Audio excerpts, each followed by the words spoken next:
सीधे important important points में अपन आते हैं। अपन का रजिस्ट्रेशन स्टार्ट हो चुका था, अभी रिवाइज रिवाइज बार बार करता है, अभी नहीं, बाद में। वैसे भी हम लोगों ने टाइम ले लिया रिवाइज का, समझ लो।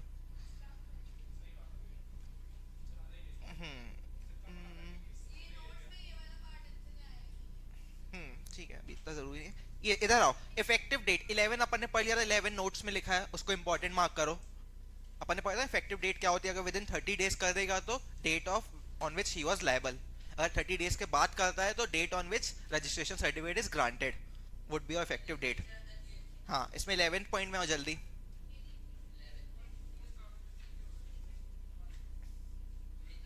आ गए? अपन ने कर लिया था ना इसको कवर, इंपॉर्टेंट है, ठीक है। 11th इफेक्टिव डेट क्या होती है। अब नेक्स्ट होता है 12, 12 भी इंपॉर्टेंट है, उसको रीड करो, गोल्डी रीड करो। रजिस्ट्रेशन का ही चल रहा है ना, हाँ।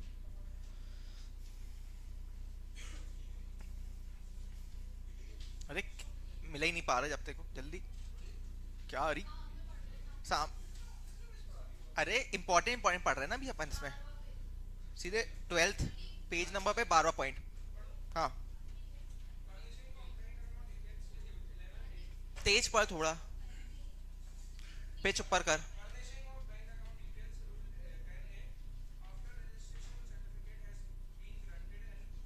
पहले क्या होता था, बैंक में अगर उनको अकाउंट खिलवाना होता था, अकाउंट बैंक अकाउंट, तो बैंक वाले बोलते थे आप जीएसटी नंबर लेके आओ। अब जीएसटी में जब अपन को रजिस्ट्रेशन लेना होता तब वो बोलते बैंक अकाउंट लेके आओ, दोनों जगह फंस जाते थे लूप में, क्या किया जाए। फिर जीएसटी वालों ने थोड़ा अपने आप को रिलीफ किया, बोला कि हम सर्टिफिकेट आपको दे देंगे बट बैंक अकाउंट डिटेल आपको विद इन 30 डेज देनी है, ये चीज लिखा है, पढ़ो।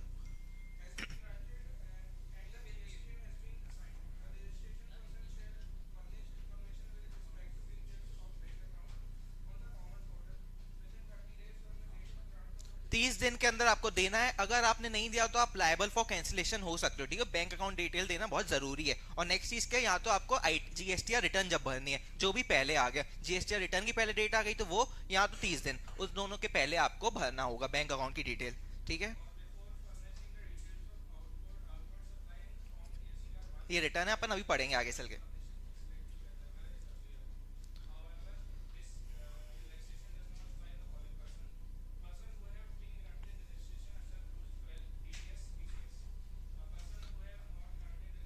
मतलब इन लोग को तुरंत देना है, आपको रिलैक्सेशन नहीं मिलेगा 30 दिन वाला, ठीक है। इन दोनों के केस में आपके पास बैंक अकाउंट डिटेल साथ में होना चाहिए जब अप्लाई कर रहे हो। और एक ये लास्ट चीज इंपॉर्टेंट है, हाउ एवर से पढ़ना,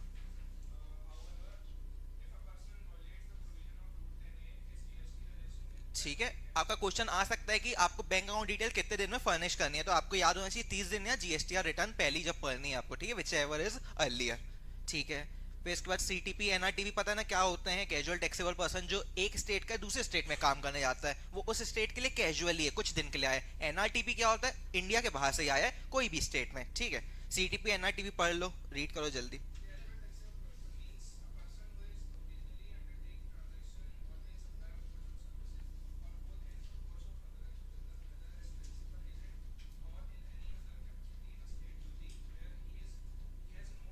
ठीक है, फॉर एग्जाम्पल एमपी में रजिस्ट्रेशन है बट सीजी में नहीं है, छत्तीसगढ़ में, तो छत्तीसगढ़ के लिए मैं हो गया कैजुअल टैक्सेबल पर्सन, अगर उधर जाके मैं फेयर में जाता हूँ तो, ठीक है।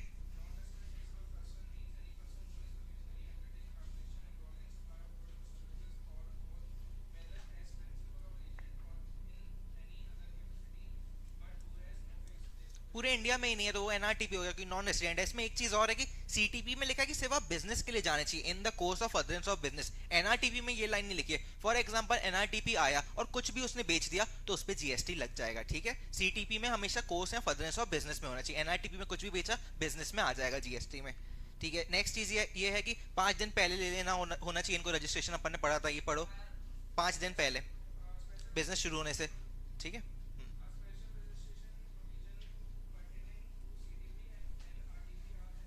ठीक है, बोथ सीटीपी और एनआरटीपी को एटलीस्ट 5 दिन पहले कर लेना चाहिए, ठीक है। नेक्स्ट, इनको कितने दिन का मिलेगा, ये देखो क्या लिखा है, registration certificate granted will be valid for earlier of period specified, मतलब आपने कुछ दिन बता दी कि मेरे को 15 दिन के लिए लेना है वो, या तो 90 डेज विच एवर इज जो आपके लिए रहे, ठीक है, विच एवर इज लोअर। मतलब फॉर एग्जाम्पल आप 15 दिन या 90 दिन, 15 दिन के लिए आपका वैलिड रहेगा, 15 दिन या 80 दिन, समझ रहे हो, मतलब मैक्सिमम आप 90 दिन के लिए ले सकते हो सीटीपी या एनआरटीपी के अंडर, ठीक है। और हाँ वही कहलाएगा ना, लिखा तो है वैलिड अर्लियर, अर्लियर लिखा तो है, अर्ली है, ठीक है। और ये लिखा है can be extended. For example आप कमिश्नर के पास गए कि हमें और ज्यादा दिन रहना है, तो 90 दिन और आप बढ़वा सकते हो, मैक्सिमम 180 डेज, इससे ज्यादा नहीं ले सकते। अगर 180 दिन से ज्यादा लेना चाहते हो तो आप यहीं पे आके ले लो ना जीएसटी नंबर। इतने दिन क्या करोगे आप दूसरे स्टेट में जाके या इंडिया के बाहर यहाँ आ गए हो। रीड कर लो उसको, पीरियड ऑफ वैलिडिटी को।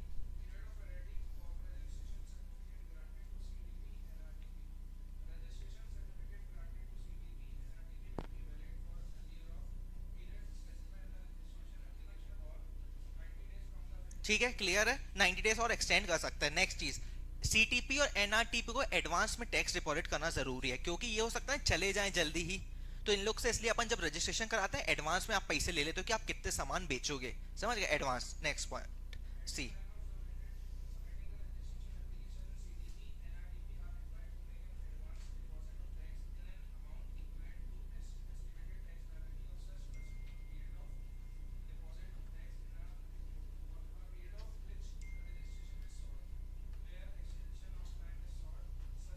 ठीक है, मतलब एक्सटेंशन लिया तो तब कभी आपको जमा करना पड़ेगा। क्लियर है, ये देख लो सीटीपी एनआरटीपी का कंपैरिजन टेबल देख लो एक बार, फिर अपन आगे चले। घंटे, मैसेजेस आ रहे हैं, नोटिफिकेशंस। रीड कर लो, क्या कैसे खिलखिलाते रहते हो पता नहीं अपने अपने में। घंटी बजी, जिंगल जिंगल, गाना है ना। नहीं वो क्रिसमस का गाना नहीं आता। हाँ, घंटी बजी जिंगल। क्या सुननी है, घंटी। हल्ला कर रहे, ये बोल रहा इरिटेटिंग एलिमेंट आप लोग हो गए है ना। अब कागज दे दे इन लोग को, ठीक है, हाथ मिला ले। गलत आदत सीख, गलत चीज सीख रहे हो पर।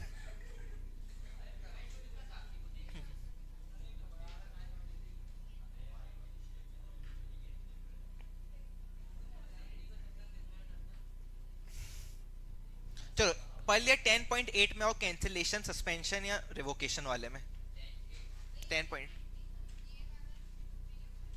लीव इट, जरूरी नहीं, ठीक है, इंपॉर्टेंट नहीं। अब कैंसिलेशन कैसे हो सकता है, एक हो सकता है वॉलेंट्री और एक होता है सुओ मोटो। वॉलेंट्री मतलब आपने खुद जाके बोल दिया कि हम आगे चल के बिजनेस नहीं कर रहे हैं, आपकी थ्रेशोल्ड कम हो चुकी है, तो आप वॉलेंट्री कैंसिलेशन कर रहे हो। दूसरी चीज क्या है, अगर प्रॉपर ऑफिसर ने आके बोला कि आप सही से काम नहीं कर रहे हो, कोई भी रीजन हो सकता है, तो वो भी कर सकता है। अब अपन पढ़ेंगे कौन कौन से ऐसे रीजन होते हैं जहां पे ऑफिसर कर सकता है। देखो, circumstances where registration is liable to be cancelled. पहला पॉइंट, बिजनेस डिसकंटिन्यू, आपका बिजनेस ही नहीं बचा। फॉर एग्जांपल आपकी कंपनी थी या पार्टनरशिप फर्म हो गई, कंपनी वाला बिजनेस बंद हो चुका है। पैन चेंज मतलब जीएसटी नंबर चेंज, क्योंकि पैन के बेस पे सब चलता है। आपने बिजनेस आप आगे कर ही नहीं रहे हो या सक्सेशन में किसी और को दे दिया, तो अगला दूसरा पैन नंबर लेगा, तो उसको अलग से रजिस्ट्रेशन लेना पड़ेगा, ठीक है। चेंज इन कॉन्स्टिट्यूशन, वही फर्म से पार्टनरशिप फर्म से आप कंपनी में आ गए, एलएलपी से आप पार्टनरशिप फर्म या कंपनी में आ गए, सोल प्रोपराइटर से आप कंपनी में आ गए, कॉन्स्टिट्यूशन चेंज हो गया, तो इन सब केस में आपको कैंसिल कराना पड़ेगा, क्योंकि आप कंटिन्यू नहीं कर सकते वही वाला, ठीक है। Third, taxable person is no liable to be registered under section 22 और 24। अपन ने पढ़ा जो कंपलसरी वाले होते हैं रजिस्ट्रेशन के, अगर वो उसके अंडर नहीं आ रहा है तो वो अलग कर देगा ना। फॉर एग्जांपल वो एजुकेशन की सर्विस अप्लाई कर रहा है, तो वो नहीं लेगा ना रजिस्ट्रेशन, क्यों लेगा, कैंसिल करवा देगा, उसने पहले कभी कराया होगा तो। मतलब अगर वो लायबल ही नहीं है तो क्यों करेगा।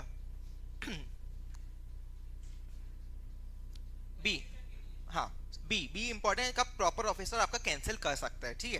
पहली चीज, he does not conduct any business. For example उसने बोला था कि मैं इधर से बिजनेस कर रहा हूँ, बट वहां पे जब प्रॉपर ऑफिसर आया, इन्वेस्टिगेशन किया, वहां पे कुछ काम ही नहीं चल रहा था, शटर गिरा हुआ था, आप बिजनेस ही नहीं कर रहे हो, तो आप रजिस्ट्रेशन क्यों लेके बैठे हो, ठीक है, उस केस में वो कैंसिल कर सकता है। दूसरी चीज, he issue invoice bill without supply, मतलब बोगस बिल की बात चल रही है कि आपसे बिल बस दे रहे हो, सामान तो बेच ही नहीं रहे हो, तो ये भी चीज सही नहीं है, इसको रोकना चाहती है गवर्नमेंट, ठीक है। He issues invoices bill without supply, ठीक है।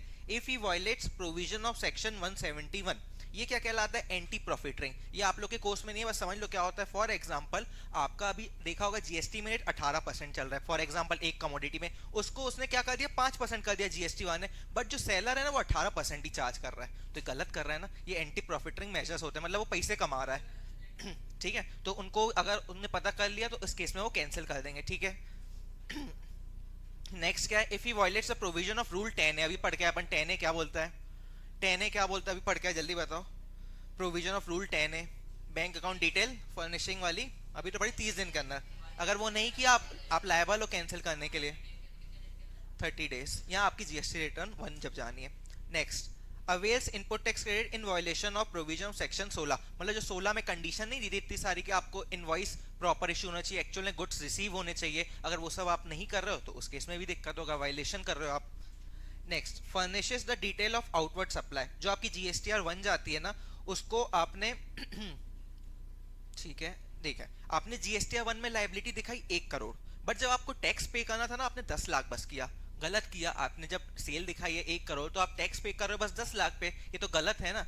तो अगर ऐसा पाया हुआ गया कि आप 1 करोड़ की सेल दिखा रहे हो, उससे क्या हो रहा है, सामने वाले को आईटीसी मिल जा रहा है, समझ रहे हो ना। 1 में जो आप दिखा रहे हो 2B में रिफ्लेक्ट होता है, अभी अपन ने देखा था, तो 2B में तो ज्यादा आईटीसी ले रहे हैं, बट एक्चुअल में पेमेंट आप बहुत कम कर रहे हो 3B में, तो आप गलत कर रहे हो, मतलब आईटीसी सामने वाले को दे रहे हो और खुद पे नहीं कर रहे हो, समझ गए। ऐसे केसेस में अगर गवर्नमेंट ने पकड़ा तो आपको कैंसिल कर सकती है जीएसटी।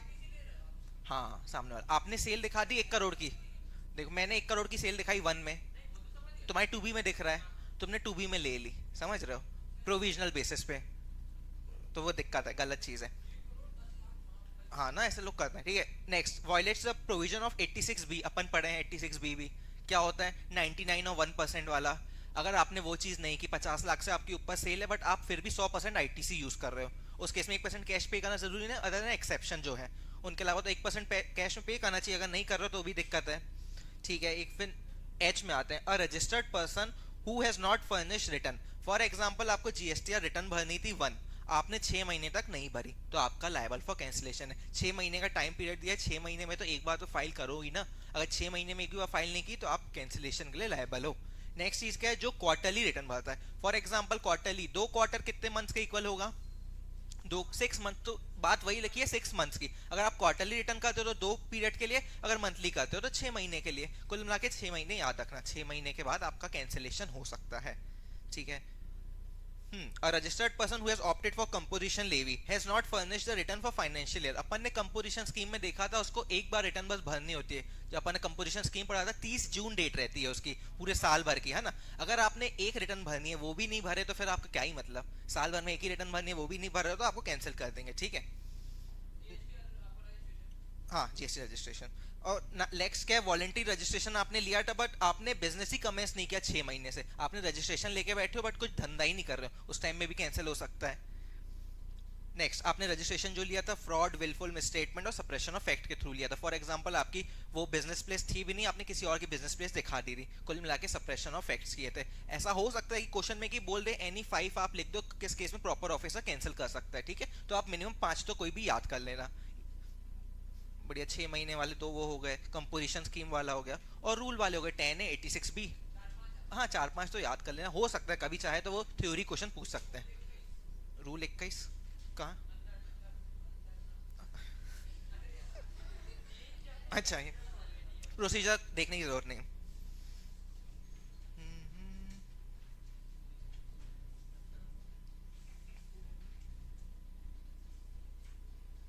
ठीक है, इसमें इतना ही था स्कैनर में, अपन ये वाला जो रिलेवेंट रिलेवेंट पोर्शन था वही पढ़ना। अपन रिटर्न में आते हैं, रिटर्न अंडर जीएसटी।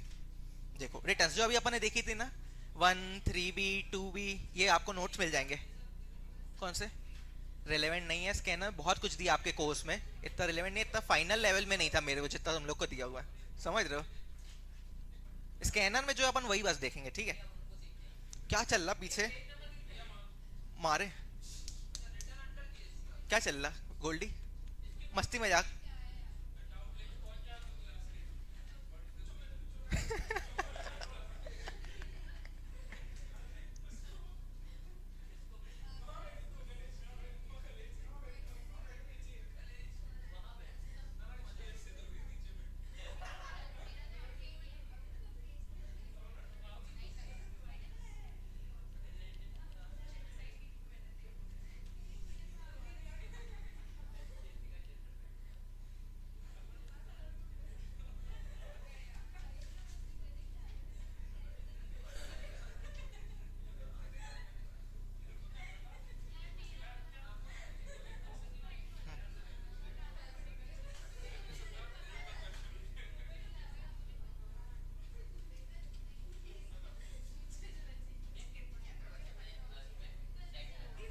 आईडीटी की डीटी, डीटी में तो आपका जो वो बच्चा है टोटल इनकम कल खत्म हो जाएगा, उसके बाद सिर्फ 2-3 टॉपिक बचेंगे। प्रैक्टिकल है थोड़े बहुत क्या, आईडीटी थोड़ा बहुत।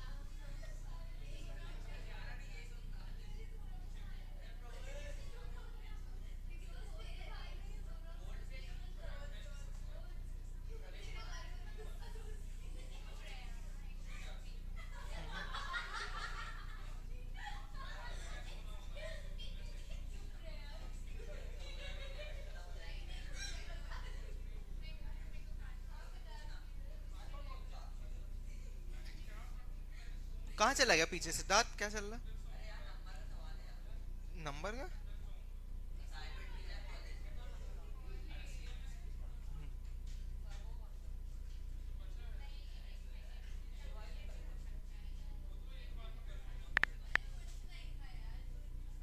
चलो सब सामने देखो, जीएसटीआर।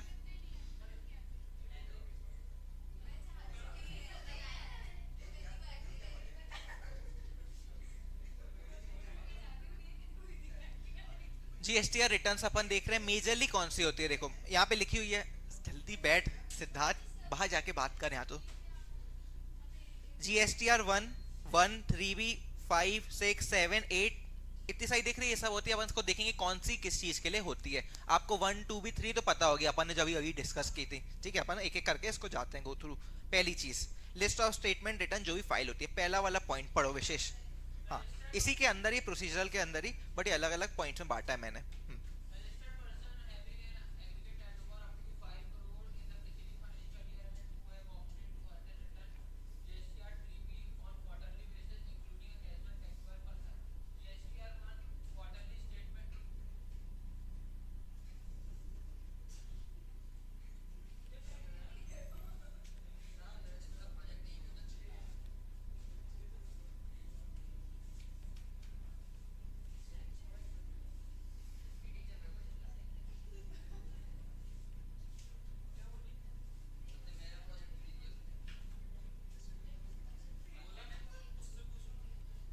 चलो बस सामने देखो, दो प्रकार की रिटर्न्स होती है जनरली, जीएसटीआर R1 और एक होती है 3B जो अपन को फाइल करनी होती है। 2B जो होती है वो ऑटो पॉपुलेटेड रहती है, उसमें अपन को कुछ ज्यादा नहीं करना होता है। R1 क्या होती है, आउटवर्ड सप्लाई की, अपन देखें ना, जो आपकी सेल हुई है उसको आपको डालना होता है। 2B क्या होती है, ऑटो पॉपुलेटेड आईटीसी आपकी, auto populated purchases. For example मैं अपने 2B में जाऊंगा तो मेरे जो भी परचेज थे वो मेरे को दिखेंगे। ठीक है, 2B क्या होता है, जिसके जो परचेज होंगे वो उसमें देखेंगे आपने R1। और 3B क्या होती है, सेट ऑफ वाली। अपन ने पढ़ा ना कैसे कौन सा आईटीसी किसका पहले यूज होता है, वो अपन 3B में करते हैं।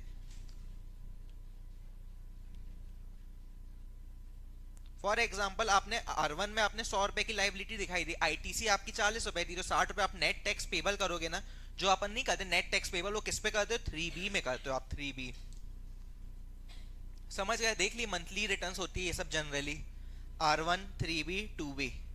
3B क्या होती है, जो भी आप सेट ऑफ करो लाइबिलिटी को, आपकी 100 रुपए सेल थी, 20 रुपए आपकी परचेज है, नेट आप टैक्स पे करोगे। इन केस अगर आपकी परचेज ज्यादा है तो कुछ भी पे करने की जरूरत नहीं होती है। बट अभी क्या होता था, हर महीने जा रहा था, तो जो छोटे छोटे बिजनेसमैन थे उनने बोला कि हम लोग के लिए हर महीने करना कंप्लायंस काफी बर्डन वाली चीज हो सकती है। तो उनने बोला कि जिनका टर्नओवर अप टू 5 करोड़ है तो वो क्वार्टरली चीज ऑप्ट कर सकते हैं, क्वार्टरली रिटर्न। समझ गए, जिसका टर्नओवर अप टू 5 करोड़ होगा।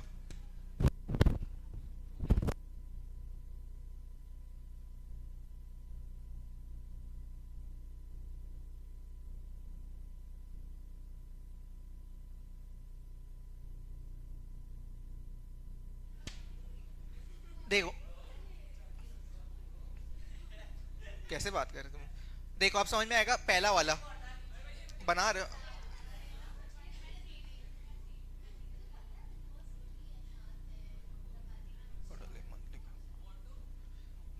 ऑटो रिक्शा, जल्दी कर, ई ऑटो, ई रिक्शा। और वो कहीं भी घुस जाते हैं।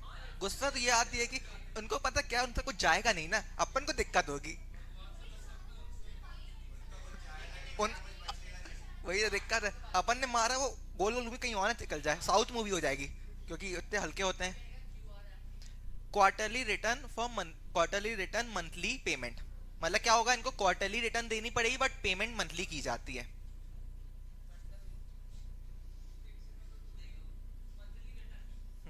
Monthly payment, quarterly return monthly payment, QRMP scheme बोला जाता है इसको।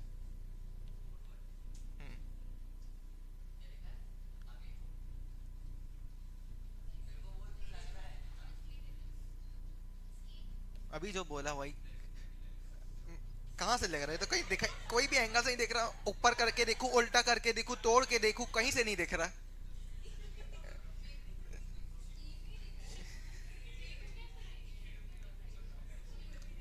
इन दोनों में कितना अंतर नहीं है, ऐसा नहीं है। मेरी राइटिंग अच्छी है, मेरी राइटिंग बहुत अच्छी है भैया।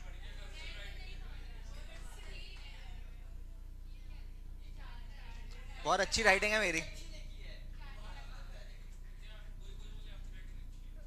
मेरे को पता है, बस लिख लिया आप। चलो अब पढ़ो इसको, पहले वाले पॉइंट को अब समझ में आएगा। जो रजिस्टर्ड पर्सन है जिसका turnover up to 5 crore in preceding financial year, मतलब छोटे बिजनेसमैन है, उनके लिए ऑप्शन दिया गया है कि आप क्वार्टरली भर सकते हो। पहला देखो, पीरियोडिसिटी क्या है, quarterly statement of outward supply of goods. इसकी ड्यू डेट क्या होती है, 13th ऑफ क्वार्टर एंड, मतलब फॉर एग्जांपल आपका क्वार्टर 1 जून में एंड हो रहा है, तो उसकी ड्यू डेट मार्च ले लो, मार्च का क्वार्टर एंड हुआ, मार्च के अगले महीने चले जाओ, 13th ऑफ अप्रैल तक आपको रिटर्न फाइल करनी होगी उस क्वार्टर की, ठीक है। सिमिलरली जो बड़े हैं 5 करोड़ से ऊपर वाले हैं, उनको तो मंथली देना है। मंथली की ड्यू डेट क्या है, 11 तारीख। फॉर एग्जांपल अप्रैल की क्या रहेगी, 11 मई, जून की क्या, 11 जुलाई, क्योंकि हाँ तुम जून का तुम बाद ही में तो देख पाओगे, जून का तुरंत कैसे दे दोगे, आपको 10 दिन दिए, असेसमेंट करो कितने आपको चढ़ाना है बिल, ठीक है। नेक्स्ट मंथ की 11। अब नेक्स्ट चीज होती है 3B में भी दो अंतर है, जिनका 5 करोड़ टर्नओवर है, 5 करोड़ से ऊपर है। जिनका 5 करोड़ तक है उनको कब भरना है, 22 या 24। कुछ स्टेट में 22 है, कुछ स्टेट में 24 है, आपको याद करने की जरूरत नहीं है कौन से स्टेट में 22 कौन से स्टेट में 24, बस आप ये ध्यान रखना मार्च का खत्म हो रहा है तो 22 अप्रैल या 24 अप्रैल वुड बी ड्यू डेट। हाँ ये क्वार्टर वाइज चल रहा है ना। और जिसका मंथली है उसकी 20 तारीख, 20 फॉर एग्जाम्पल फेब की क्या रहेगी, 20 मार्च।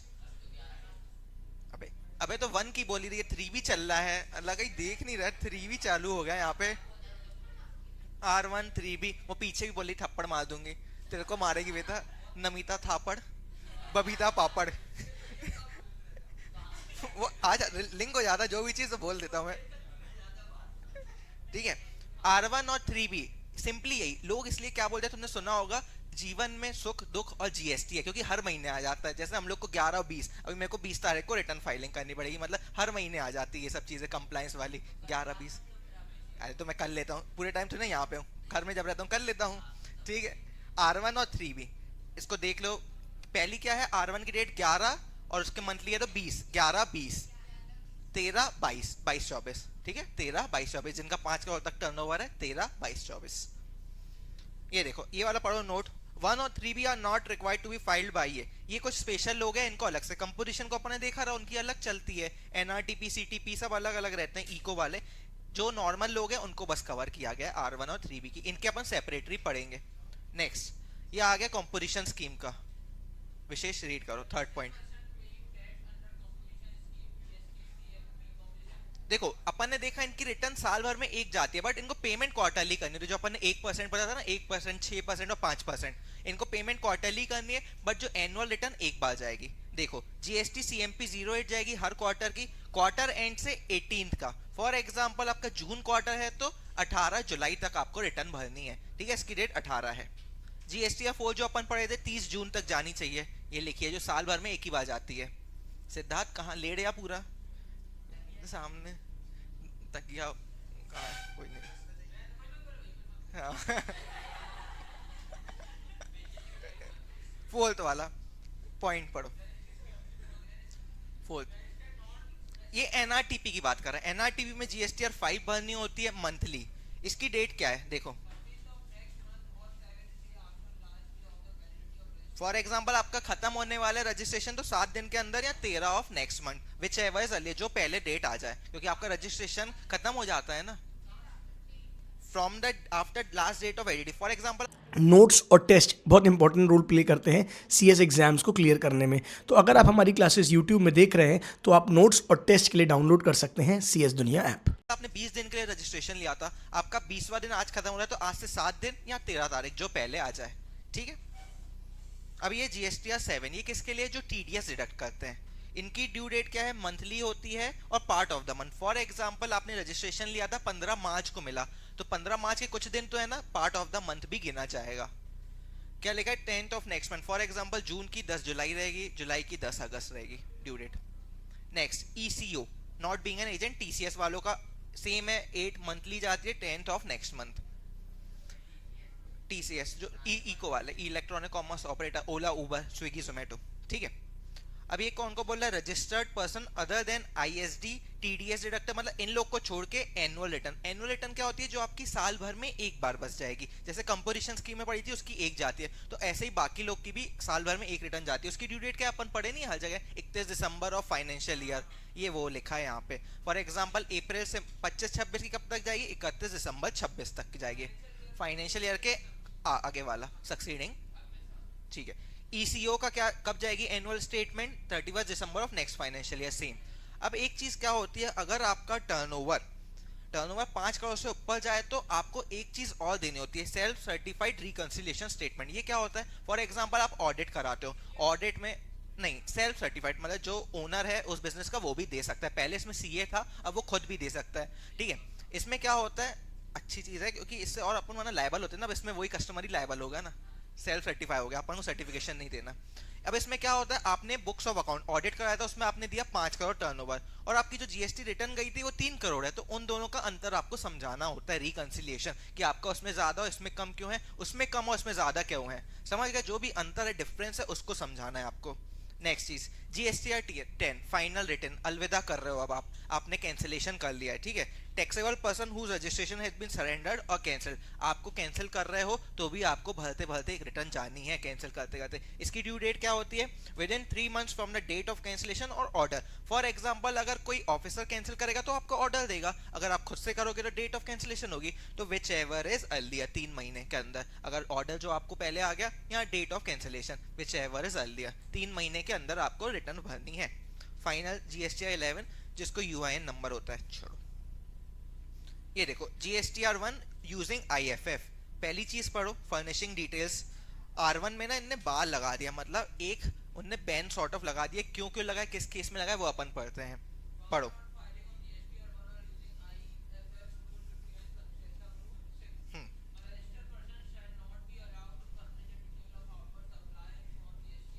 आपको GSTR 1 भरने नहीं देंगे, कब कब ये लिखा है,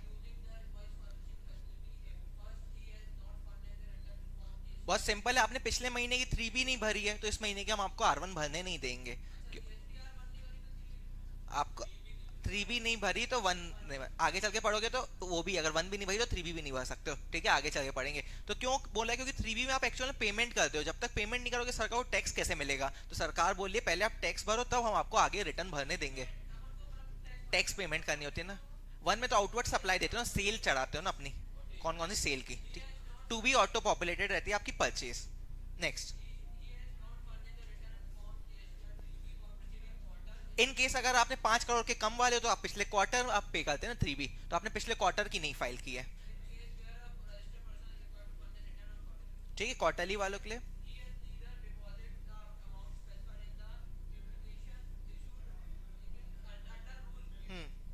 मतलब आपके लिए कोई आपकी लाइबिलिटी खड़ी की थी, नोट उसने बोला था प्रॉपर ऑफिसर को कि आपको कुछ टैक्स पेमेंट करनी थी, ना ही आपने उसका रिप्लाई दिया, ना ही लाइबिलिटी पे ऑफ की है, तो उस केस में भी GSTR 1 आप नहीं भर सकते। हम्म, ठीक है।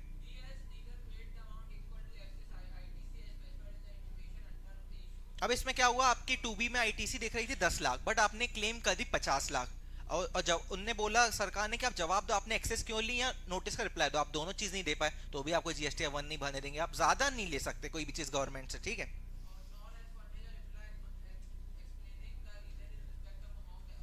जो भी आपने एक्सेस ले ली उसका आपने जवाब नहीं दिया। लास्ट 10 है, अभी अभी पढ़ के आए, 10 क्या होता है,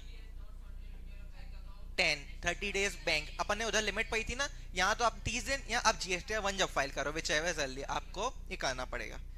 88C जो आपने ऊपर नहीं पढ़ा, 88C थर्ड वाले पॉइंट में ये बताया गया है, 88C क्या बोलता है, पढ़ो।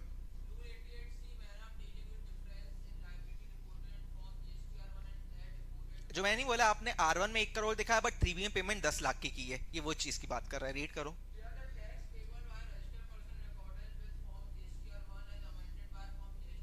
1A क्या होता है, जो भी आपने 1 में गलती की हो तो 1A को आप सुधार सकते हो। ठीक है, सुधार सकते हो।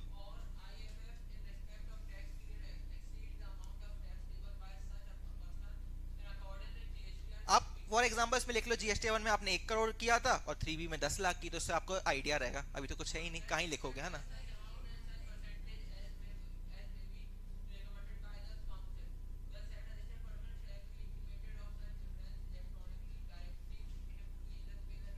आप या तो पे कर दो या बताओ इसका जवाब ऐसा आपने क्यों किया 7 दिन के अंदर। ठीक है। हम्म।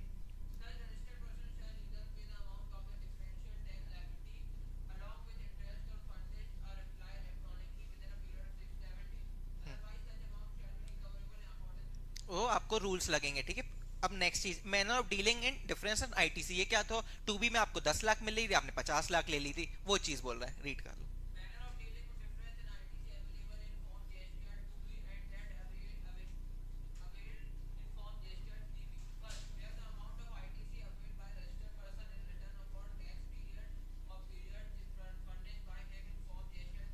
मतलब GST 3B में आपने ज्यादा ले लिया ना, 2B में कम थी आपकी।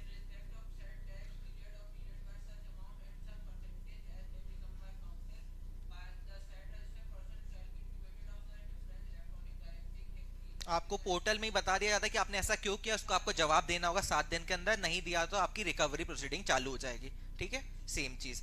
अभी 1A क्या होती है, अभी अपन ने पढ़ा ना 1A, देखो।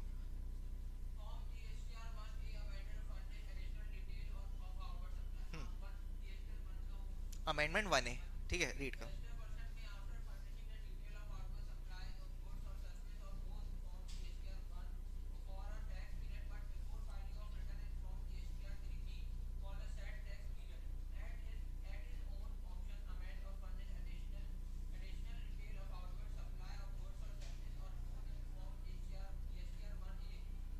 ठीक है, आपने 1 फाइल कर दी 11 या 13 तारीख को। और आपको 3B जब फाइल करोगे उससे पहले तो आपको पता चल जाएगी ना गलती क्या है, तो 3B से पहले तक तो आप फाइल कर ही दोगे ना।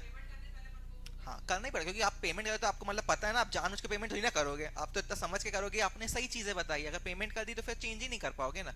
ठीक है। 1A क्या होती है, देखो। व्हाट काइंड ऑफ डिटेल्स अपन क्या क्या देते हैं 1A में। देखो पहली चीज क्या है, इनवॉइस वाइज पढ़ो, मतलब सीरियल नंबर वाइज।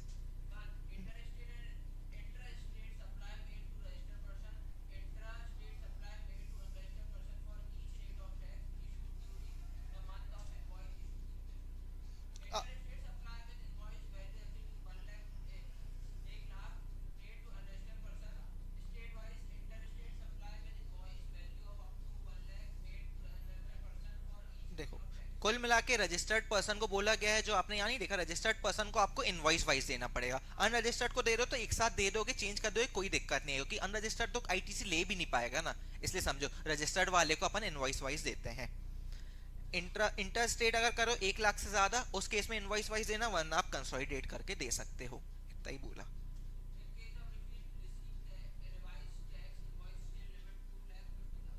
ठीक है। फॉर्म GST 2B जब तक पढ़ो क्या होता है अपन समझा।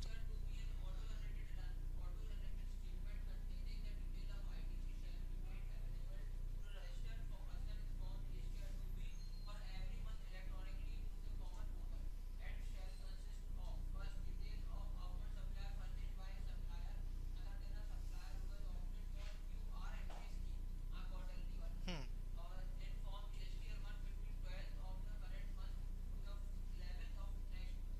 ठीक है। 2B क्या होता है, 2B जो आपके परचेजेस होते हैं, ऑटो पॉपुलेटर, जो GST 1 से होता है। ठीक है। 2B क्या होता है, आपकी ITC दिखती है उसमें, परचेजेस कितनी की है। ये सेकंड सेकंड और AB जब तक पढ़ो मन में, ये सारे अलग अलग फॉर्म्स का बताया कि NRTP के लिए अलग रिटर्न भरनी होती है, तब वो भरेगा तब उसको दिखेगा। ये जब तक रीड करो, बस वो है ही नहीं, मेरे से ही रीड करना पड़ेगा। वही था। हाँ, मन में पढ़ लो।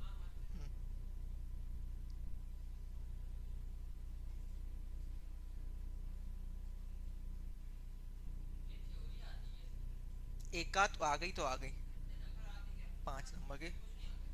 नहीं, एक आध आ ही जाती है लास्ट क्वेश्चंस में, थ्योरी में भी।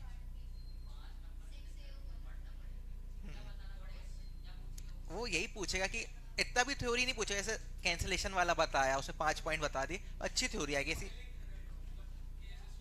हाँ, इसकी वैलिड है कि नहीं, जीएसटी रजिस्ट्रेशन कब इफेक्टिव डेट होनी चाहिए, ये आ सकता है। इफेक्टिव डेट वाला मेरे को सही लगता है।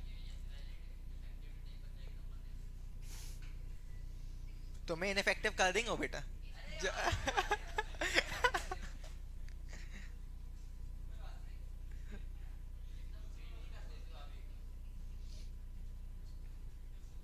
नोट्स पढ़ो, नोट का पहला ये इंपॉर्टेंट है।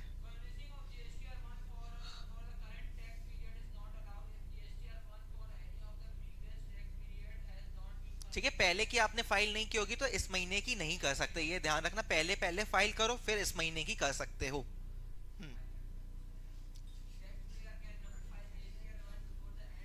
फॉर एग्जाम्पल अभी कौन सा महीना चल रहा है, अप्रैल। आप अप्रैल की R1 नहीं फाइल कर सकते क्योंकि आपका टैक्स पीरियड ओवर ही नहीं हुआ है। क्या? देखो, लूजर बनाऊं, जल्दी पढ़।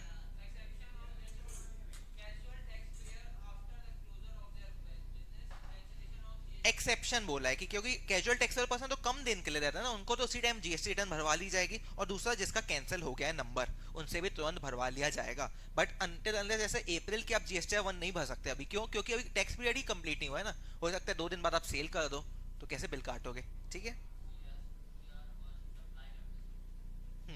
ड्यू डेट, ठीक है। ये सेकंड, क्यूआरएमपी जो अभी तक अपन पढ़ रहे थे उसकी स्कीम के बारे में पढ़ते हैं, क्या होता है, रीड करो।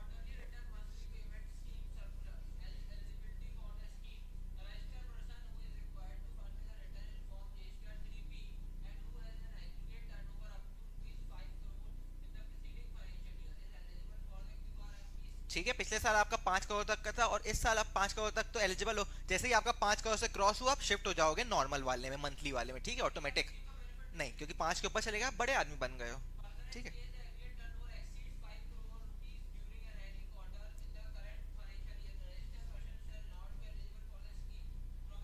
ठीक है, आप खुद ही शिफ्ट हो जाओगे ऑटोमेटिक। तो आप ले सकते हो। अरे, क्वार्टरली का फायदा, क्वार्टरली तो भरनी पड़ेगी ना। मंथली। देखा, in order to exercise register merchant. ठीक है, एक्सरसाइजिंग ऑप्शन क्या है, रीड करो।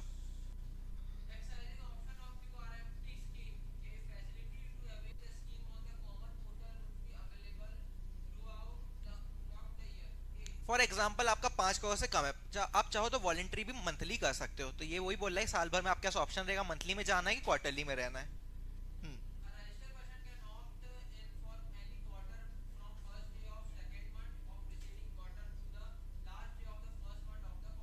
एग्जाम्पल देखो, एग्जाम्पल समझ में आएगा।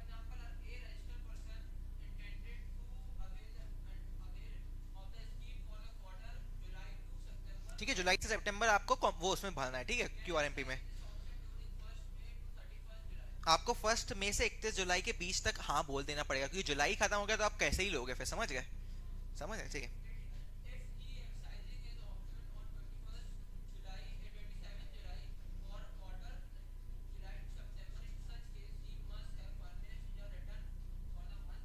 इससे पहले वाला तो मंथली में हो गया ना, मंथली केस में 20 डेट रहती है, तो 20 वाली करके आओगे, फिर आगे से आपको कंपोजिशन इसका फायदा मिलेगा क्यूआरएमपी का। ठीक है।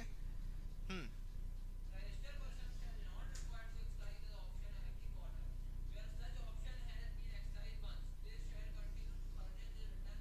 एक बार आपने उसमें चलेगा तो उसी में भरना है ना, आपको बार बार थोड़ी ना बताना पड़ेगा। ठीक है, हाँ। सी,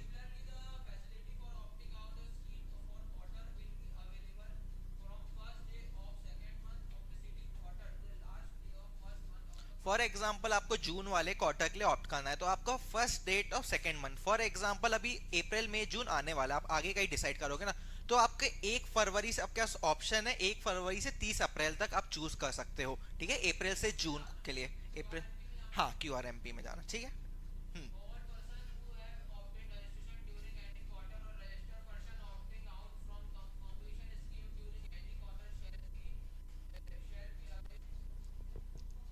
shall be able,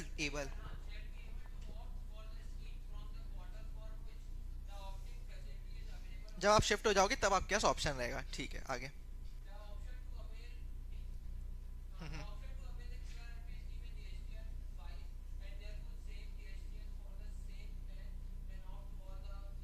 मतलब एक ऑप्ट कर सकता है, एक दूसरा नहीं कर सकता है। फॉर एग्जांपल आपके पास दो तीन रजिस्ट्रेशन है, एक महाराष्ट्र का, एक गुजरात का है। महाराष्ट्र वाले में आपने ये वाली स्कीम ले ली, गुजरात वाले में जरूरी नहीं आप ये लो, उसमें आप मंथली भर सकते हो, है ना, फर्निशिंग।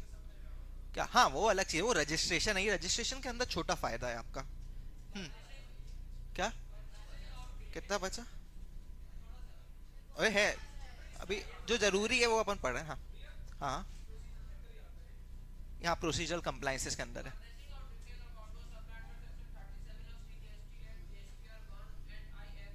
हम्म। आपने क्यू आर एम पी ले ली तो जीएसटी वन आपको क्वार्टरली भरनी है ना, 13 तारीख आपकी ड्यू डेट है। आगे।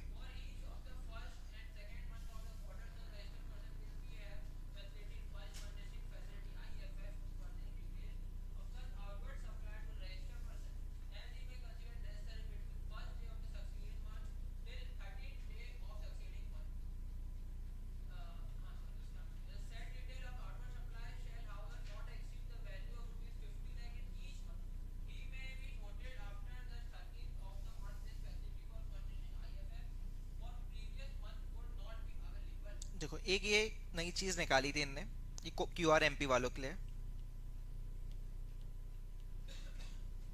क्यू आर एम पी इनकी ड्यू डेट क्या होती है जीएसटी आर वन की, क्या होती है क्यू आर एम पी वालों की?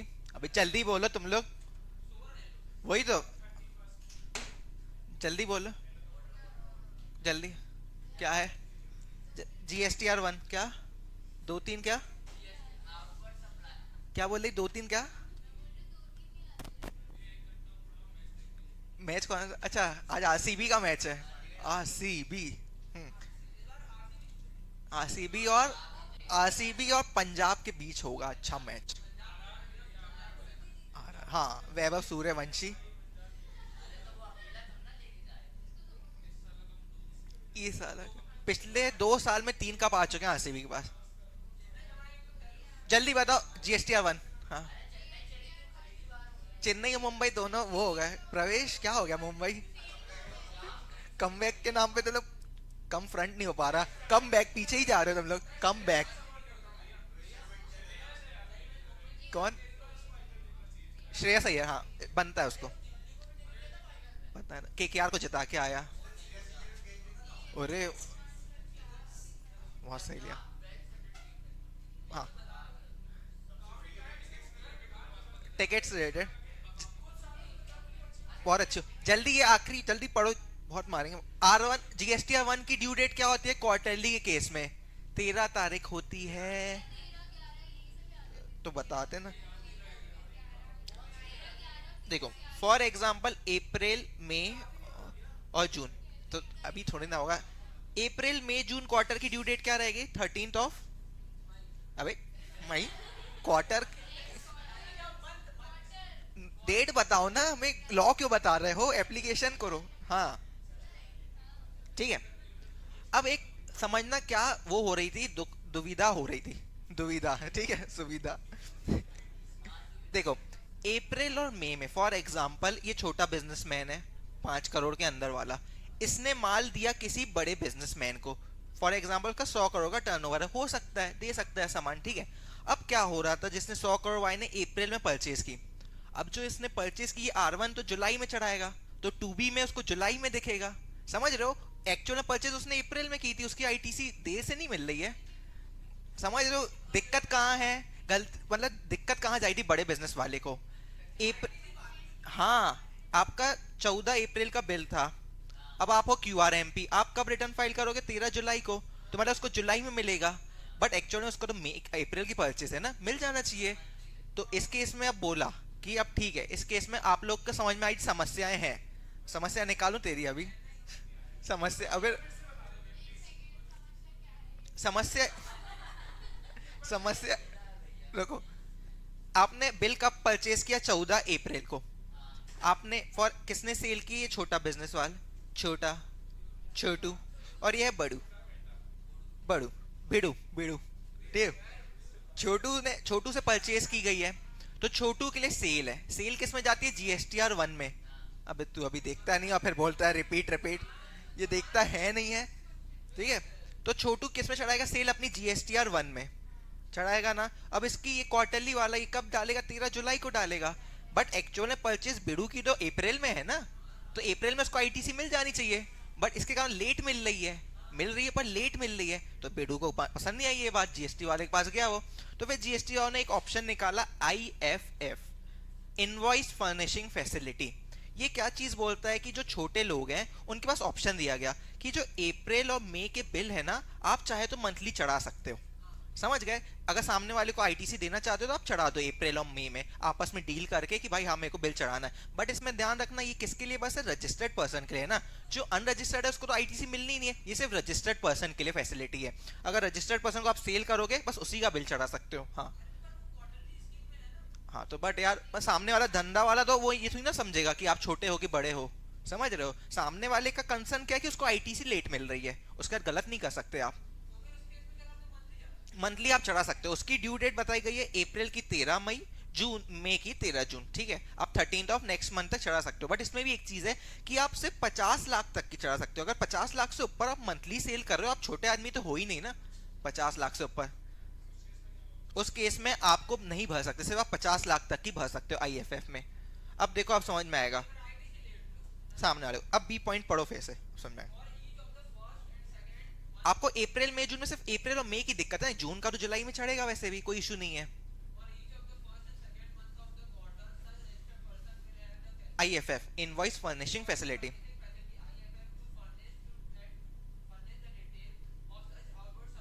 रजिस्टर्ड पर्सन सिर्फ की, अनरजिस्टर्ड की जरूरत ही नहीं है, ठीक है। 13 तक आप कर सकते हो, ठीक है।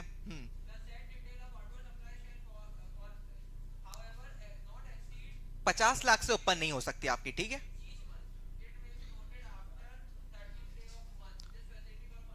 आपने 13 के बाद आप नहीं भर सकते। फॉर एग्जांपल आप 14 को खड़े हो तो आप 13 तक नहीं भर सकते, 13 डेट डेडलाइन है। अप्रैल की 13 मई तक आप भर सकते हो आईएफएफ, ठीक है। क्वार्टर की भी 13 है, इसकी भी 13 है, समझ गए? 13 क्यूआरएमपी में 13 ही है, 1 में 11, सब में नहीं यार, तू पढ़ना सब में। 30 नवंबर नहीं, 30 जून है। 30 नवंबर पहले थी, अब अट चुकी है वो वाली। सी पढ़ो, बताओ। हाँ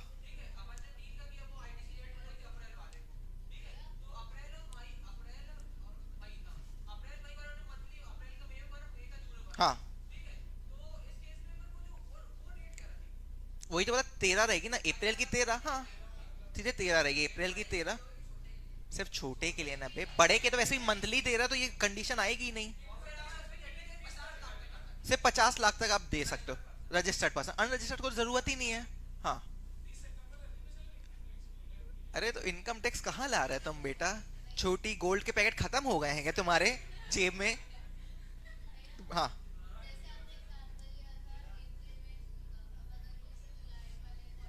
ठीक है, उसमें आ जाते हैं।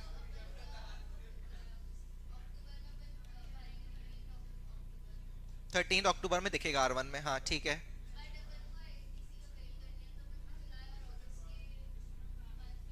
मतलब क्या होगा, देखो क्या हो रहा है, यहाँ पे सेलर है और ये बायर है। दिक्कत किसको जाएगी? बायर को। बायर ही बोलेगा ना भाई आप जल्दी बिल चढ़ाओ तभी मेरे को आईटीसी मिलेगी। तो बायर ने बोल दिया सेलर को भाई बिल चढ़वा देना, अगर वो मान गया तो जुलाई अगस्त में चढ़ा देगा, ठीक है। ये आपस में डीलिंग की बात होती है। हाँ, ऑप्शनल स्कीम है ये, आप चाहे तो दे सकते हो। आपका फॉर एग्जांपल आपकी सारी अनरजिस्टर्ड सेल है, आपको करने की जरूरत ही नहीं ऑप्शन अवेल की, समझ गए? फॉर एग्जांपल आपको B two, hello hello hello hello